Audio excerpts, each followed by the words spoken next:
8 teams are left.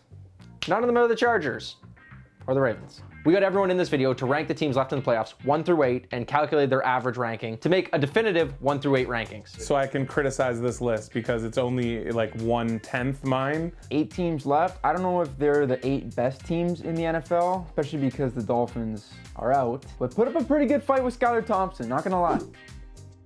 Yeah, I mean, I'm sure everyone picked the Jaguars at number 8. They weren't my 8th team, I'll tell you that. Wow, okay, interesting. I think I would have the Giants at 8 because of the quarterbacks. I think next year, this team will be in the top 4. Do you believe in miracles? I think this is the right place for Jacksonville to be. I don't think that's any shade towards the Jaguars. Phenomenal comeback win that they pulled off. Up and coming team, but yeah, they're just not there yet. Anytime you go into halftime down 27-0, even if it's against the Chargers, if you pull that back and you win it, that's a sign of a great culture in the organization. Definitely a season you can build on, but I'd say 8 it's somewhat fair. I mean, let's be honest, you're going up against the big bad Chiefs. I don't think anyone expects them to win. You never know. I just don't think Jacksonville's defense is good enough to stop Mahomes, and that's just the bottom line. That's really it. I think the Jags and Giants are probably interchangeable at 7 or 8, depending on who you think will go farther, I guess. But give me the Jags all day. I feel like they're just riding this confidence. I love their offense and the pieces they have. I think them at 8 is just a testament to the strength of the other 7 teams left in these playoffs. Although, Hein, I don't know what you're talking about. Trevor Lawrence has immaculate flow. Lawrence's hair kind of sucks. Give me some poof. Give me some volume. If you put like a fan in front of his face, it would flow back really nicely. Put some respect on Danny Dimes' name. A little echoey in here. Daniel Jones, what a story this guy's been. Definitely proved me wrong, proven a lot of people wrong. Saquon, Daniel Jones, great. Skill position player-wise, though, they're kind of getting by the skin of their teeth, the seat of their pants, like whatever you want to say. They're just getting by. You have Richie James and Isaiah Hodgins, who was a November waiver wire signing from the Bills. They've over-exceeded expectations with what they have, which is a huge props to Brian Dable, who's probably coach of the year at this point. Everyone's saying, oh yeah, Danny Dimes isn't that good. It's all Dable coaching. I don't know if I necessarily agree with that. I think Dimes actually has a lot of ability. I think a lot of people thought before this season that Daniel Jones was just kind of a one-year thing, and now you look at him and maybe they keep him around for another year because they've had some success, and another year in this offense is just going to give them even better results. Daniel Jones steals Josh Allen's powers like in Space Jam, because I swear they switched bodies. I got it. I got his talent. Maybe if they keep going like that, they could be higher. It would not surprise me, as I had in my bracket, if the Giants beat the Eagles this weekend. Sweeping team going for the sweep, only 15-9 in the playoffs. So the Giants, I put them as a very live dog against Philly this weekend. To me, these are the 2 worst teams remaining, as bad as that is to say, because the Giants have just been such a good story all year long.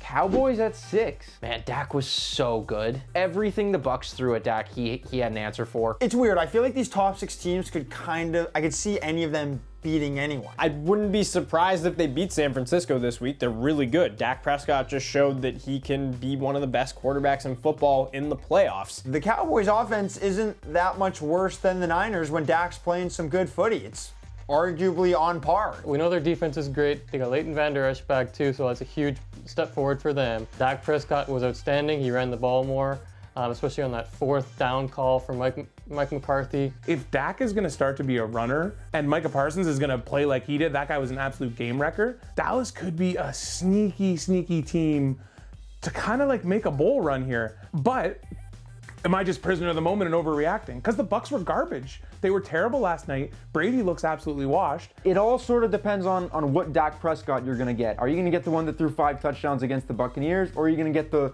Week 18 version of Dak Prescott that had a tough time in an awful game against the Washington Commanders? I think they were almost unanimously put at 6 by everyone, but I think that's just a testament to how good the teams above them are. You also don't know what Dallas team you're going to get every week, so I understand why they're at 6, and this is right for them. Do you think you could hit more PATs than Brett Meyer? No, I can't kick for With my damn eyes closed and my feet duct taped together. As someone who has made a field goal in an NFL stadium, I'll at least go 2 for 5. I honestly think I'll go 5 for 5. You give me 5 kicks from 33 yards out, I guarantee you I'm hitting 2. Actually, why don't we just do it? Like, why don't we take all of us and just go to the field and see if we can hit 2 out of 5? Before we even start this, I just want to call out Luca Celebre because we were going to do this yesterday, and he's like, oh no, I need cleats. We're going to do this properly. Guy's a no-show today, too. I'm not gonna lie, it's a little wind out here. I told Brett Maher I could hit 5 for 5. We've taken a few off-camera warm-up shots, and I don't know if I have the leg for this. Oh, wide left! What's in? Oh, baby! Let's go! Come on! Let's go! Oh, short! 2 kicks left to beat, Brett. I'm just gonna say one thing. Jerry Jones, come get me. Oh, he shanks it! He shanks it! Come on! Jerry Jones, come get me. Oh, we've done it! We've done it! We beat him! We beat Brett Maher! I'm going to get my excuses out early. I don't have cleats, and I'm still going to make more. Puck, you like good PATs? You'll love this then. Oh! Same thing. Oh, same thing. Exact same kick. Oh, Split him. He's done it. Split him. Split him. go. Come on. Split him, Brett. Oh, I shanked it again. I've hit the same kick 3 times. You gotta go right hash. Split it. Split it. He's done Split it. Too easy. Split it. Show me the dotted line. You put me in an NFL stadium with that many fans and a D-line trying to rush me, maybe I couldn't hit more than 1. But just like, give me like 2 seconds in an empty stadium with all of us bums, I can hit 2. And this is with no rush, because that's the thing that people don't understand about kicking. It's like, there are guys coming to block, so you can't just like take your time, like mosey on up to it. No, it's like you have 1 second to kick the ball. You cannot kick the ball better than NFL kickers. Dak after the game said it perfectly. It was like, I played like last week, you had a bad game this week. It's a 1-week thing. This is interesting because Jesse actually put the Bengals at 1. And number 1, I had the Cincinnati Bengals. Surprise, surprise. And I told him that that is crazy. Lucky, lucky Bengals. If Greg Roman wasn't the stupidest offensive coordinator in the NFL and called a QB sneak from 2 yards out, and then Tyler Huntley decided to become a hero and jump over a pile because he thinks he's 80 feet tall, we wouldn't even be talking about the Bengals right now. Realistically, they could have lost that game. If Lamar is healthy, if Huntley doesn't go for a magic plunge over the top from 2 yards out, then the Bengals are done. You've got Joe Burrow, who has been on a playoff run, who's done this before, and he knows the expectations. He knows what he has to do to win. Yeah, they're going into Buffalo. They went into Kansas City last year for the AFC Championship and beat them when no one gave them a chance. They were already a little thin on the O-line with 2 starters down. And then Jonah Williams goes down. I think they're saying it's a dislocated kneecap. And I would have the Bengals higher, but I think 5 is a justified position given the injuries on the O-line. Look, I know they're a little banged up right now, and that really does suck, but the Bengals were also banged up last year a little bit, and Burrow just found a way. I just like Burrow in Buffalo. This guy's got so much swagger, so much confidence. They're a good team. Are they a great team? To me, they're not my Super Bowl favorites right now. I think 5 is fair. I'm more so going against Jesse putting them at 1. And their defense is solid, except for like Eli Apple, who just keeps getting burned. When push comes to shove, I think the Bengals are going to have issues with their defense and teams are going to hang points on them.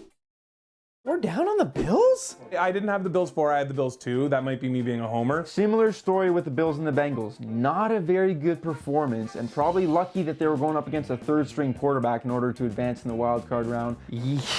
What happened? Like, I feel like that was a fever dream, that game. It's a divisional opponent. When you have a divisional opponent, you really know each other's tendencies well. So it doesn't surprise me that that was a close game, even with a 3rd-string quarterback, and just like Cincinnati and Baltimore, even with a backup quarterback. Was a 14-point line disrespectful to the Dolphins in general? Yes. Did I expect it to be that close and come down to the wire? Definitely not. Yeah, I don't know. That game shouldn't have been as close as it was. Josh Allen has kind of had a trend of being kind of concerning down the stretch. Tough fumble, tough interception. The decision making is kind of going back to the earlier days of Josh Allen. He's going to have to really limit those mistakes when he starts playing against better defenses. The Bills can beat you in a variety of different ways because they have Josh Allen. He's the only QB in NFL history to average 250 yards passing and 60 yards rushing a game in the playoffs. Like, that's nuts. On a bad day, they're sloppy. The defense hasn't been all that great this year, and Josh Allen has been near the top of the league in turnovers. And the Von Miller injury is really starting to show. And if they can't find a way to manufacture a pass rush against a depleted Cincy line, then that 4 ranking might be justified. But I also look back to being on this couch next week and laughing at you all as you all have Buffalo as number 1 in your power rankings. The Bills are really, really good. Just because they beat the Dolphins by 3, I don't think you can discredit them as a team because it was a close game. I don't know what to think of this Eagles team. Look, I've been high on the Eagles all year. I've been high on Jalen Hurts for a long time. People were giving me crap about Jalen Hurts. When I said Jalen Hurts was the top 15 quarterback going into the season, everyone was giving me crap about it. Jalen Hurts through the regular season definitely proved me wrong. He showed that he could be a capable, good quarterback. Let's see if Jalen can do it. He had a taste of playoffs last year against Tommy Boy. Didn't go so well for him. That one Eagles fan is still my favorite clip of all time. But I didn't hear no bell. This game ain't over yet. We still got to take care of business. This team was 14-1 when Jalen Hurts was the starting quarterback this season, and that defense somehow doesn't get the credit it deserves. It's kind of like an amalgamation of stars. When you're trying to win games in the playoffs, strong offensive line, strong running game, which they have between Jalen Hurts and Miles Sanders. This team is loaded.